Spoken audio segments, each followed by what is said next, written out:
توبہ زبان سے نہیں ہوتی بلکہ عمل سے، بری باتوں سے بچنے سے ہوتی ہے۔ ذلت کی زندگی سے موت بہتر ہے۔ دشمن کو دل کی مہربانی اور احسان سے جیتو اور دوست کو نیک سلوک سے۔ گناہ سے خوشی حاصل نہ کرو، کیونکہ گناہ سے خوش ہونا گناہ سے بڑھ کر ہے۔ مسلمان وہ ہے جو پڑوسی پر احسان کرے۔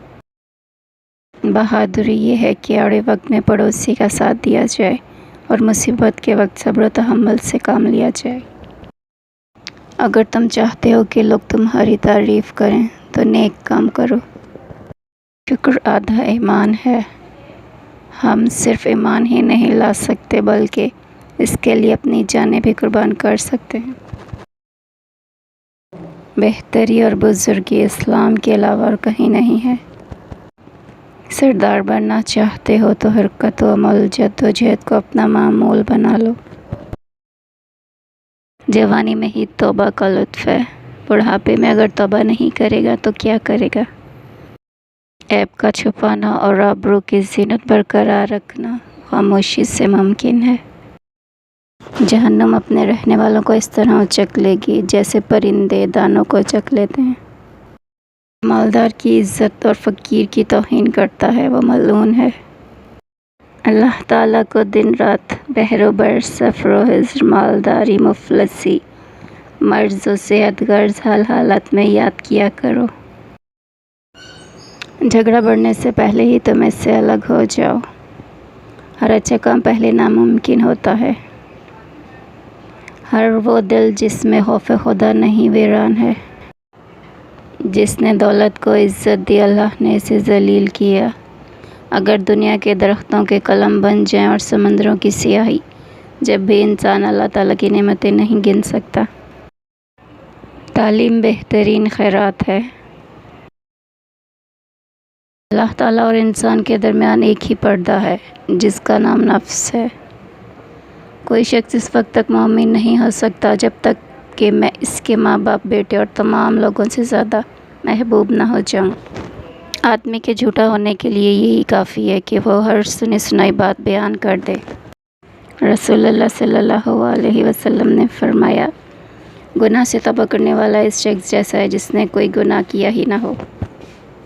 یہ دنیا بڑی ظالم ہے۔ یہ ہماری نیتوں کے اخلاص کو جانے اور سمجھے بغیر اپنی سوچ اور ظرف کے مطابق کسی پہ الزامات لگانے میں کبھی دیر نہیں کرتی۔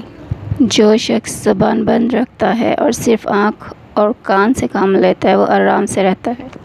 آپ صلی اللہ علیہ وسلم نے فرمایا، جب بندہ کہتا ہے یا رب یا رب یا رب تو اللہ تعالیٰ فرماتا ہے لبیک عبدی، مانگ تجھے عطا کیا جائے۔ فقیر کو صدقہ دے کر احسان نہ جتلا بلکہ اس کے قبول کرنے کا خود احسان مند ہو۔ محتاجوں سے مہنگا خریدنا احسان میں ہے اور صدقہ سے بہتر ہے۔ دعوت قبول کرنے میں امیر و غریب کا فرق مت کرو۔ اللہ تعالیٰ کا مقرب وہی ہے جو مخلوق خدا پر شفقت کرتا ہے۔ عالم دین پر لازم ہے کہ ظاہر میں تو لوگوں سے ملا رہے مگر دل سے ان سے بالکل الگ رہے۔ اللہ تعالیٰ کا ہر فیصلہ عقل و عدل پر مبنی ہوتا ہے، اس لیے کبھی بھی حرف شکایت ہونٹوں پر نہ لاؤ۔ غصہ شمع انسانیت کو بجھا دیتا ہے۔ تم کوشش کیا کرو کہ گفتگو کا آغاز تمہاری طرف سے نہ ہوا کرے اور تمہارا کلام جواب بنا کرے۔ تیرا کلام بتا دے گا تیرے دل میں کیا ہے۔ جسے کوئی مصیبت نہ پہنچے اس میں کوئی خوبی نہیں۔ ظالم مظلوم کی دنیا بگاڑتا ہے اور اپنی عاقبت۔ تو نفس کی تمنا پوری کرنے میں مصروف ہے اور وہ تجھے برباد کرنے میں۔ عاقل پہلے دل سے پوچھتا ہے پھر منہ سے بولتا ہے۔ بدخلقی سے دشمنی پیدا ہوتی ہے اور دشمنی سے جفاکاری۔ جو خدا تمہیں مالدار نہیں بناتا وہ تیری بہتری تجھ سے بہتر جانتا ہے۔ اللہ تعالیٰ کے دشمنوں کو راضی رکھنا عقل و دانش سے دور ہے۔ مال کی زکوٰۃ نکالتے رہو اس لیے کہ جب باغبان انگور کی بیکار شاخیں تراش دیتا ہے تو اس پر زیادہ انگور آتا ہے۔ شیر بھوکا رہنا پسند کرتا ہے، کتے کا جھوٹا کھانا کبھی پسند نہیں کرتا۔ جس نے علم حاصل کیا اور عمل نہ کیا وہ اس آدمی کی مانند ہے جس نے ہل چلایا اور بیج نہ بکھیرا۔